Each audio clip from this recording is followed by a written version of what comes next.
Our destination is the moon, and this time, our intention is to establish a permanent presence there. This is the strategy that the American government, NASA, and dozens of their international and commercial collaborators have developed. And if they manage to adhere to this strategy, what lies ahead is far more significant than simply delivering people to the lunar surface.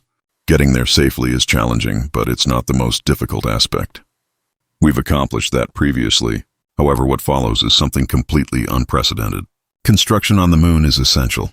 A permanent installation must be established. In essence, a compact urban settlement on a foreign celestial body. And nobody has a definitive answer for how this will unfold. However, we do possess some remarkably practical and groundbreaking solutions for existence beyond our planet. Initially, we must address the location of this lunar installation. The moon offers considerable territory, and every prior human touchdown occurred near the equator in a level, secure area that facilitated straightforward radio contact with our planet. However, those were the circumstances of the 1960s, and on this occasion, when we make our lunar return, we're targeting a far more compelling destination, the South Polar region. This territory is scattered with collision craters, elevated ranges, and prehistoric volcanic formations. Certain deep valleys and crater floors exist in perpetual darkness. These surfaces haven't experienced solar illumination in millions or billions of years, and they likely contain frozen water that traveled to the inner solar system via asteroids and comets. NASA has designated 13 possible touchdown locations for the Artemis initiative. They're primarily positioned on small, illuminated areas near crater edges or atop modest elevations, encircled by profound darkness and challenging landscape. This will prove to be an extraordinarily intriguing territory for scientific exploration, but it will pose equal danger for the individuals who must reside and function on the moon for extended periods spanning weeks and months. Therefore, this will demand infrastructure unlike anything we've previously constructed. Every basic requirement for an Earth city must be replicated in the most inhospitable conditions with the most constrained resources. So where should we commence? With pathways. Indeed, for our destination, we require pathways and touchdown platforms and additional firm surfaces for operations and construction. The challenge that requires resolution is dust. The lunar terrain is covered in a comparatively shallow yet extraordinarily lightweight and powdery coating of extremely fine dust. Every particle of this lunar sand possesses sharp and abrasive properties resembling shattered glass. Throughout the Apollo expeditions, it was documented to slice through the external layers of spacesuits and damage the glass on the astronauts' helmets. Adding to the complications, the dust also exhibits adhesive properties. Dust accumulation on the lunar exploration vehicle resulted in overheating by obstructing the radiator. The complication is that in the absence of atmosphere and with minimal gravitational force, once you disturb dust, it can travel remarkably far. During Apollo 12's lunar touchdown, they attempted to position themselves as near as achievable to a probe designated Surveyor 3 that had previously landed on the moon several years before. NASA desired astronauts to inspect it, and their discovery was that despite the Apollo spacecraft touching down 180 meters distant, Surveyor had been abraded by dust that the lander propulsion systems had dispersed. Therefore, if we intend to construct a lunar installation where individuals are continuously landing and departing and operating vehicles and moving about, then we must do everything achievable to eliminate dust from our environment. This necessitates pathways and touchdown platforms and hardened surface zones surrounding our installation. The expedient and temporary solution in the near term might be rhino snot. This is a colloquial term that the U.S. military assigns to a spray-applied product that they utilize to stabilize unpaved roads and helicopter touchdown areas in operational environments. It gained popularity in Afghanistan for converting desert sand into consolidated material. They discovered it especially valuable for preventing dust clouds generated by helicopter operations. Therefore, this represents a viable solution for the immediate future. It's not optimal because we must transport all of this rhino snot substance from our planet, and we're essentially contaminating the moon, filling it with microplastics. Therefore, a more sustainable solution that can actually be expanded to construct a compact urban settlement on the moon would be to simply fuse the surface into solid glass.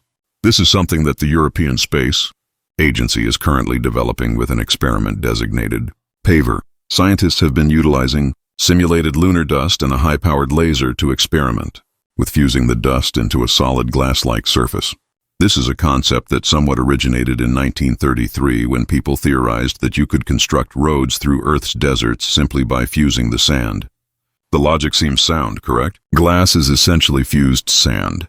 The concept was wildly impractical for that era and location, but in a future lunar installation, it might represent the optimal solution we possess. Currently, we likely don't need to transport a massive laser to the moon. Alternatively, what we could accomplish is establish a large magnifying apparatus to concentrate the solar radiation. More precisely, they'd utilize something designated a Fresnel lens. It concentrates light utilizing grooves etched into a flat piece of transparent plastic. Therefore, it removes the requirement for a large curved piece of glass. And the Fresnel lens would only require dimensions of just under 2.5 meters wide. However, considering the topography at the lunar South Pole where the sun remains low on the horizon and the shadows extend considerably, we might simply require lasers as well. Regardless, this would constitute a gradual process. The Europeans developing the paver experiment calculate that we could fabricate a 100 square meter touchdown platform with a depth of 2 centimeters in 115 days. This represents something approximately 100 times more gradually than constructing roads with conventional asphalt.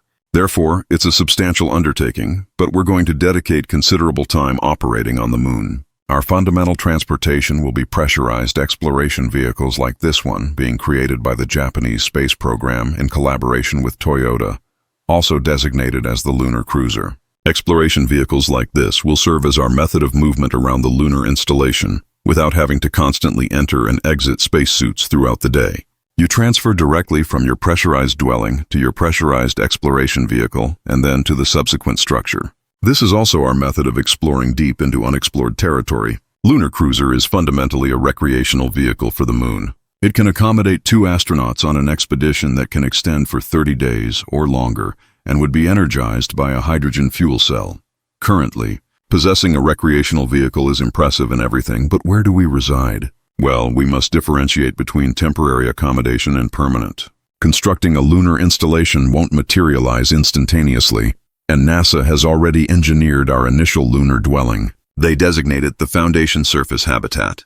It's a 3-level structure that integrates a metal framework with an inflatable module and will accommodate up to 4 people over a duration of approximately 1 month. Although the foundation will predominantly be inhabited by 2 astronauts, while the remaining 2 crew members are exploring the moon in their pressurized vehicle. The ground level of foundation is a metal structure that will measure 4 meters in diameter.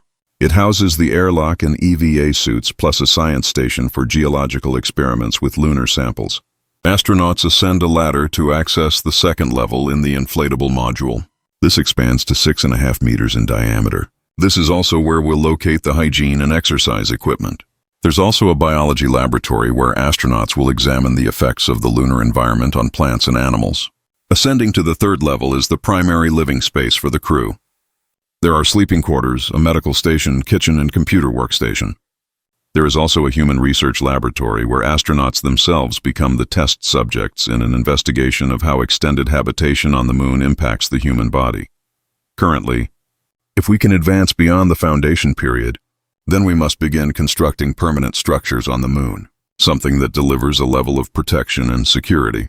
We must insulate ourselves from the hazardous cosmic radiation, reduce the effects of extreme temperature fluctuations between the lunar day and night, and we also require protection from meteorite collisions. To achieve this, we return to the origins of human architecture. We construct with bricks. In the identical manner that scientists propose, we can fuse the lunar surface to fabricate glass pathways. They also theorize we can bake moon dust into structural bricks. The concept is that we could still utilize something resembling an inflatable dwelling or even a solid metal structure, but then we enclose it in a shell of brickwork. This should reduce most of the hazards from radiation and micrometeoritic collisions while delivering an insulating layer to make heating and cooling the dwelling more efficient. China has already initiated testing their own lunar bricks. Their concept is to construct this egg-shaped structure, designated the Moonpot vessel.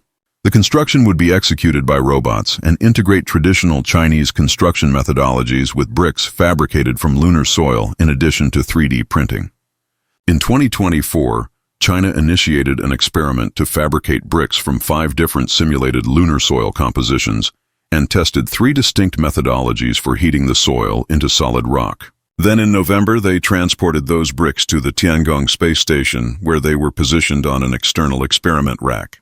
The bricks will spend the following 3 years being subjected to the vacuum of space, cosmic rays, and significant temperature changes to determine how well they endure. There's also this audacious concept to integrate glass fusion and dwelling construction into a giant sphere structure on the moon.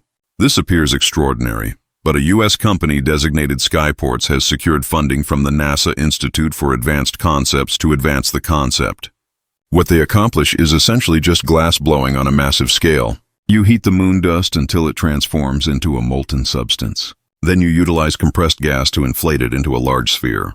Since there's no atmosphere and minimal gravity, you wouldn't actually need to apply much pressure, and the structure could expand to enormous dimensions without collapsing on itself. Then, to add additional protection and insulation, you could inflate multiple layers of glass with air spaces in between, somewhat like a multi-pane window. Likely not the most practical concept, but it's quite remarkable. Regardless, none of this will function without power. Therefore, where does that originate from? Well, there's the sun. We're all familiar with that one. Most lunar expeditions to date have been predominantly solar-powered, and that's functioned adequately enough. However, there's a significant challenge with solar energy on the moon. Because the moon rotates considerably slower than the Earth, it results in this very extended day and night cycle. 2 weeks of sun followed by 2 weeks of darkness. That was never a challenge for human expeditions because those individuals were only present for 3 to 4 days maximum. However, when we deploy an autonomous lander or exploration vehicle with solar power, they're only capable of functioning for 14 days. Then they freeze completely for the subsequent 14 days. And most of them simply never reactivate once the sunlight returns. Even if they do, they don't function the manner that they performed before the sun disappeared. Currently, let's return to our map of the 13 possible Artemis touchdown locations. Examine all of those shadows. Most of those territories are in permanent shade. Sunlight never penetrates there. And those are the locations where we're most definitely going to discover the frozen water that we require to maintain our lunar city. Therefore, the solution is to go nuclear. Nuclear power in space is not precisely novel. China has been operating a nuclear-powered exploration vehicle on the far side of the moon for several years currently. NASA has been utilizing nuclear exploration vehicles on Mars for over a decade. Their Voyager probes from the 1970s are also nuclear-powered, but these are all very small-scale operations. These generators utilize the heat generated by naturally decaying radioactive material and transform that into a few watts of electricity. It's adequate for a robot, but you cannot expand that to something that would energize an entire lunar installation. We require a nuclear power facility on the moon, and that's precisely what NASA has been developing for several years currently. They designate it the Fission Surface Power Project. This utilizes the identical fission reaction that is standard at all nuclear power facilities on Earth. You split atoms of uranium fuel, which release a tremendous quantity of energy that manifests in the form of heat. In space, where there's no water to boil to operate a steam turbine, we can utilize something designated a Brayton converter to transform heat into electricity. It's quite complicated. I wouldn't concern yourself excessively about how it functions. It simply does. And one of the advantages to those shadowy craters that never experience sunlight is that we can simply position the nuclear reactor down in there and it will never overheat. The complication is that these reactors must be compact. NASA specifies that the weight must remain under 6 metric tons and it can't exceed the dimensions of an average automobile. For a nuclear power facility, that's incredibly compact, but for a space system, it's still considerably substantial. Rolls-Royce is actually one of the companies leading the advancement in space-based nuclear technology. Most people likely only recognize they manufacture ultra-luxury automobiles, but Rolls-Royce has been producing nuclear reactors for the British Navy submarines for over 60 years currently. Therefore, they possess considerable experience in the field. Their current micro-reactor design is targeting production between 50 and 100 kilowatts of electricity, which on the upper end would be sufficient to energize a small factory or a few average houses. Therefore, just one of these would be adequate to initiate us with a compact lunar installation. And then we'd only need to combine a few of them together and we could energize a lunar city. Therefore, there it is. Our initial outpost beyond the Earth, a gateway to the solar system. If we can determine how to not simply survive on the moon, but flourish and construct and expand, then we've unlocked new possibilities in space that would never be achievable from the Earth. This is how we boldly go where no one has ventured before.